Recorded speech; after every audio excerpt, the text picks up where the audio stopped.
Hello and welcome to Charter Local Edition Northwest. I'm Dana Cowley and my guest today is Norm Johnson. He's the representative in Washington's 14th District. And Norm, thanks so much for joining us. Thank you, We really Dana. appreciate it. I appreciate it also. Governor Jay Inslee just signed a bill into law that you authored that gives some recognition to our veterans. Yes, particularly to our Vietnam veterans.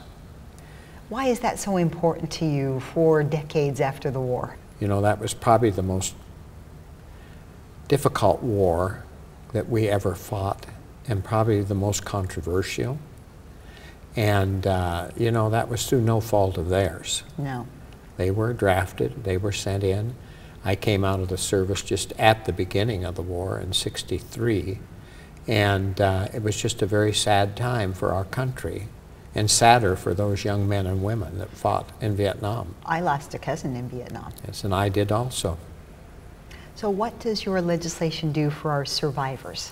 Well, what it does, is to thank them for their service, and also designate March 30th will be a day of remembrance, and all the flags will be flown at half-mast at that day to thank them. That's a nice addition to go along with our beautiful memorial that we already have, our monuments. That's so true, and of course the monument here is much like the one that is in the federal capital at Washington, D.C. All right, that's very nice. And now with just a few days left in the session and an unknown if we'll go into special session. Of course the budget is always the hang-up, and you know we have 3 budgets. We have the operating budget, the capital budget, and the transportation budget.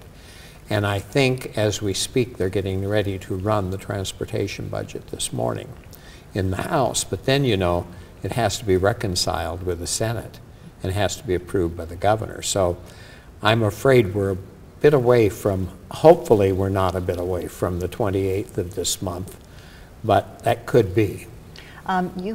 With your personal efforts, what are your primary concerns with things you want to accomplish with the budget resolution and things you don't want to have happen with the budget? Well, you know, I think that number one is we're under a mandate from the Supreme Court that says we need to fully fund education, and we need to make a good faith effort to do that.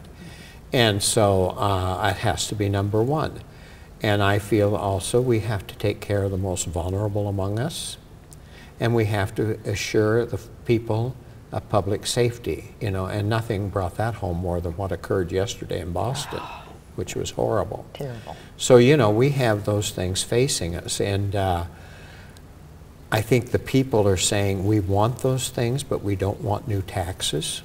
Yes. And they've made that very plain. And, you know, we're going to have quite a bit more money coming in to the state's coffers in this biennium than we've had in the past. So I think we're going to need to sit down and really take a serious look at where we are and where we're going. And I wouldn't be surprised at some point.